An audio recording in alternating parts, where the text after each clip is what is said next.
Technology के ज़माने में हमारे पास कभी कभी कुछ ऐसी कॉल्स आ ही जाती हैं जो पूरी तरीके से मिस्टीरियस होती हैं। जी हाँ, रमेश जो अपनी पूरी फैमिली वालों के साथ उत्तराखंड के एक छोटे से गांव पर रह रहा था। इसकी फैमिली में 2 बच्चे, इसकी एक बीवी और एक ये रमेश। रमेश का ऐसा था कि इसकी एक छोटी सी खेती थी उसी गाँव में, जिससे ही अपना पालन पोषण करता था। लेकिन एक रात इसके साथ कुछ ऐसा हुआ जिसकी कल्पना ये कभी जिंदगी में नहीं कर सकता था। दरअसल इसकी बीवी गर्मियों की छुट्टियां जब चल रही थी तो इसकी बीवी बच्चों के साथ मायके चली जाती है, लेकिन रमेश अकेला अपने घर पर रह जाता है क्योंकि इनके मायके वाले से रमेश की पटरी नहीं खाती थी, इसीलिए रमेश उनके घर पर नहीं जाता था।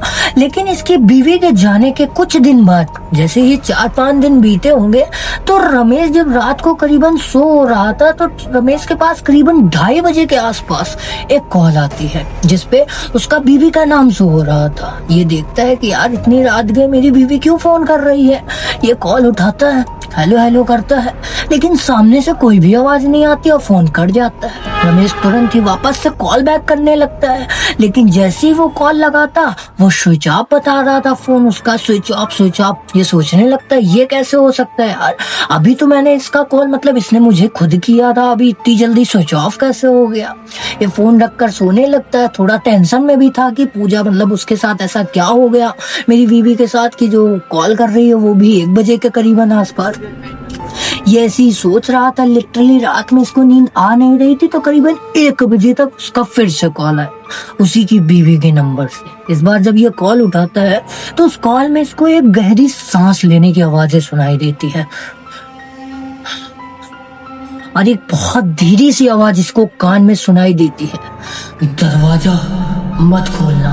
ये सुनकर ये बहुत ज्यादा घबरा जाता है और फोन तुरंत ही कट जाता है। अब इसके दरवाजे के बाहर से, जैसे ही फोन कटा था, इसके दरवाजे के बाहर से किसी के पायल की आवाजें आने लगती है। ये सोचता है इतनी रात गए पायल पहन के कौन दरवाजे के बाहर हो, मतलब टहल रहा है, घूम रहा है। गांव वाले तो सब सो गए होंगे, तो इतनी रात को पायल पहनकर कौन घूम रहा है। अब ये थोड़ा डर सा गया था। ये बड़ी हिम्मत करके दरवाजे के पास जाकर देखता है। दरवाजे के पास जैसे एक पीप होल होता है ना, पीप होल से झांक कर देखता है तो क्या पाता है, बाहर कोई भी नहीं था। लेकिन ये बहुत ज्यादा आश्चर्य की बात थी कि घुंघरू की मतलब पायलों की आवाज इसके घर के बाहर से ही आ रही थी। ये देखा लेकिन कोई दिखाई नहीं दिया। ये वापस अपना बेड पर आकर बैठ गया। बैठा ही था, सोच रहा था पूजा का कॉल आया, ये सब क्या हो रहा है। यही सोचते सोचते ये सो जाता है। सुबह जब इसकी नींद खुलती है, ये उनके ससुराल वालों से किसी ना किसी तरीके से कांटेक्ट करता है, किसी और के नंबर से। तो ये पूछता है उनसे कि क्या मेरी बीवी ने रात के करीबन 12-12:30 बजे तक फोन किया था, क्या आप बात करा दो उनसे मेरी।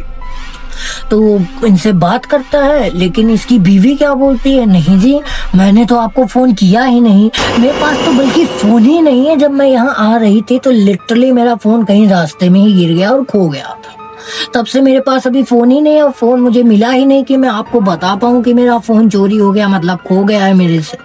तो ये बात सुनकर ये बहुत ज्यादा हैरान हो जाता है। कहता है कि तुम्हारे नंबर से ही मुझे एक कॉल आई थी कल रात में वही 1 बजे तक, और उसमें कोई बोला था कि दरवाजा मत खोलना, और जैसे ही फोन कटा लिटरली बाहर से पायलों की आवाजें आने लगी। जब मैंने बाहर जाकर देखा तो बाहर कोई भी नहीं था, और ये बात सबसे ज्यादा डरा देने वाली थी। उसने फोन ढूंढने की बहुत कोशिश की, यहाँ तक कि वो पुलिस स्टेशन तक भी गया, लेकिन उसकी बीवी का फोन बिल्कुल भी नहीं मिला। लिटरली उसके बाद से जब भी फोन लगाया जाता तो हमेशा न हमेशा स्विच ऑफ ही बताता था। और ये घटना इसके लिए, आप लोग के लिए भले कुछ हो या ना हो, लेकिन इसके लिए एक डर जरूर बना दिया था।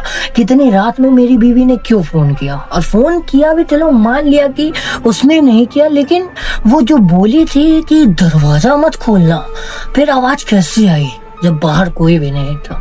ये जो इतनी छोटी सी इंसिडेंट थी, ये लिटरली इसके माइंड में अभी भी कभी ना कभी आ ही जाती है। और इसी ने हमें इंस्टाग्राम पर लिख कर भेजा और कहा कि भाई तुम अपने यूट्यूब चैनल पर बताओ, सबको सुनाओ, सबको एक वो दो कि हाँ भाई इस टेक्नोलॉजी के जमाने में कभी ना कभी हमारे साथ छोटी छोटी इंसिडेंट भी कभी ना कभी माइंड में बड़ी बड़ी मेमोरीज क्रिएट कर देते हैं। तो इसी एक नोट के साथ मैं इस वीडियो को एंड करना चाहूंगा। वीडियो आपको थोड़ी सी भी अच्छी लगी तो एक लाइक कर देना। चैनल पे न्यू हो, ऐसी और हॉरर वीडियो कंटेंट देखना चाहते हो तो चैनल को भी सब्सक्राइब कर लेना। और हाँ, मेरे इंस्टाग्राम की लिंक आपको डिस्क्रिप्शन बॉक्स में मिल जाएगी। मेरी लाइफ में क्या चल रहा है मैंने सब कुछ इंस्टाग्राम पर डाल रखा है, एंड वहां पे जाके आप अपनी स्टोरी, कुछ भी इंसिडेंट वगैरह है तो लिख कर भेज सकते हो सकता है अगला नंबर आपको।